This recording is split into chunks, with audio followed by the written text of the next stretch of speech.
কিছু লোক আছে ঈমান আনার পরে ঈমানের মজাও বুঝে না। বলবেন হুজুর এরা কারা? দেখবেন ঈমান আনার পরেও সুদ খায়, ঈমান আনার পরেও ঘুষ খায়, ঈমান আনার পরেও চুরি করে, ডাকাতি করে, টেন্ডারবাজি, চাঁদাবাজি, এই রকম ঈমান আনার পরে নামে ঈমানদারির কথা বলে তলে তলে হারাম কাজ করে। এরকম মানুষ আমাদের সমাজে নাই। যারা ঈমান আনার পরেও হারামে লিপ্ত, এরা ঈমানের স্বাদ পায় নাই। আর যারা ঈমান আনার পরে সকল অন্যায় অপরাধ থেকে নিজেকে সেফ রেখেছে, এমন মানুষও আছে দেখবেন ঈমানের জন্য জেলে চলে যায়, ঈমানের জন্য ফাঁসির রশি হাসি মুখে গলায় দেয়। তখন ঈমানের মধ্যে যাদের রোগ ঢুকেছে, নিফাক ঢুকেছে, এরা বলে এই মানুষগুলা কেমন দেখো, এই কথাগুলো না বললেই হইতো, এমন কাম না করলেই হইতো, আমাদের মতো হেকমতওয়ালা হইলে তো বেঁচে যেত। ও আমার ভাই, আপনি ঈমানের স্বাদ বুঝেন নাই। ঈমানের স্বাদ বুঝেছেন নবী রাসূলরা, ঈমানের স্বাদ বুঝেছেন নবী রাসূলদের অনুসারী সাহাবীরা। ঈমানের স্বাদ তারা এমন ভাবে বুঝেছেন বলে ঈমানের জন্য রক্ত দিয়েছেন, জীবন দিয়েছেন, শহীদ হয়েছেন। তারপরেও তারা বেঈমানদের সামনে মাথা নত করেন না। ঈমানের স্বাদ এটা যে ব্যক্তি পায়, সে ব্যক্তি ঈমানের জন্য তার নিজের সর্বস্ব বিলিয়ে দেয়। আর যে ঈমানের স্বাদ পায় না, তার কাছে ঈমান আমল কিচ্ছু তার কাছে ভালো লাগে। এজন্য ঈমানের স্বাদ পাওয়া লাগবে। আল্লাহ তাআলা এখানে বলেছেন, তুমি তোমার চোখের হেফাজত করো, তোমার অন্তরে ঈমানের স্বাদ আমি ঢুকায় দেব। সুবহানাল্লাহ কি বাড়িতে গিয়ে বলবেন? আপনারা হাদিসটা এখনো বুঝেন নাই। আল্লাহ তাআলা বলেছেন তোমার চোখের হেফাজত করো, তোমার অন্তরে ঈমানের স্বাদ হুজুর ঢুকায় দেওয়া লাগবে না, আমি আল্লাহ তোমার অন্তরে ঈমানের স্বাদ ঢুকায় দেব।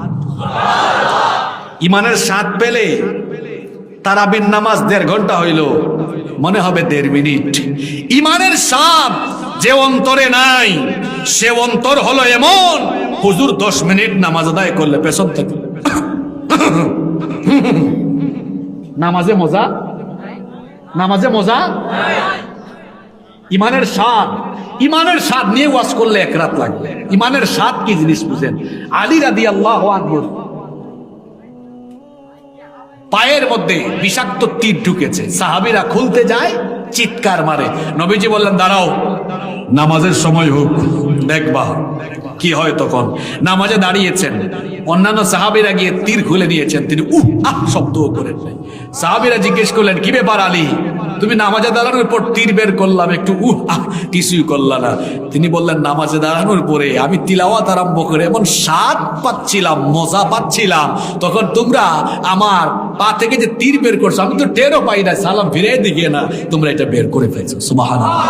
ঈমানের স্বাদ থাকলে আপনার নামাজ মজা লাগবে, নামাজেও স্বাদ পাবেন। ঈমানের স্বাদ যদি আপনি না বুঝেন, সুদ ঘুষের দিকে আপনার নজর যাবে, দৃষ্টি যাবে, মনোযোগ যাবে। আর ঈমানের স্বাদ যে অন্তরে থাকে, ঈমানের জন্য ওই ব্যক্তি মরতেও পারে। আল্লাহ তাআলা বলেছেন তোমার চোখের হেফাজত করো, তোমার অন্তরে ঈমানের স্বাদ। দুনিয়ার কোন পীর বুজুর্গ হুজুর না, আমি আল্লাহ ঢুকায় দিব।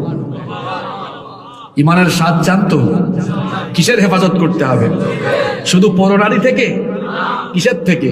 সকল হারাম এবং অশ্লীলতা থেকে। কয়জন মানুষ আছি আমরা সাহস করে বলতে পারবো এই যুগে যে 24 ঘন্টায় আমার চক্ষু খারাপ ভিডিওর দিকে, হারামের দিকে, খারাপ ছবির দিকে, একটা মেয়ের ঊর্ধ্ব উলঙ্গ ছবির দিকে যায় না? কতজন মানুষ আছি আমরা এই যুগে? শতকরা এইরকম হয়তো 10 জনও এই যুগে পাওয়া যাবে। চোখের হেফাজত এটা বড় চ্যালেঞ্জিং ব্যাপার, বড় চ্যালেঞ্জিং ব্যাপার। এজন্য আল্লাহ আগে বলেছেন চোখের হেফাজত, পরে বলেছেন লজ্জাস্থানের হেফাজত। আল্লাহর হাবিব বলেছেন ইদমানুলি সিত্তাম মিন আনফুসিকুম আদমানু লাকুমুল জান্নাহ। নবীজি বলেছেন তোমরা আমার জন্য 6টা জিনিসের দায়িত্ব যদি নাও, আমি তোমাদের জন্য জান্নাতের দায়িত্ব নিয়ে নিব।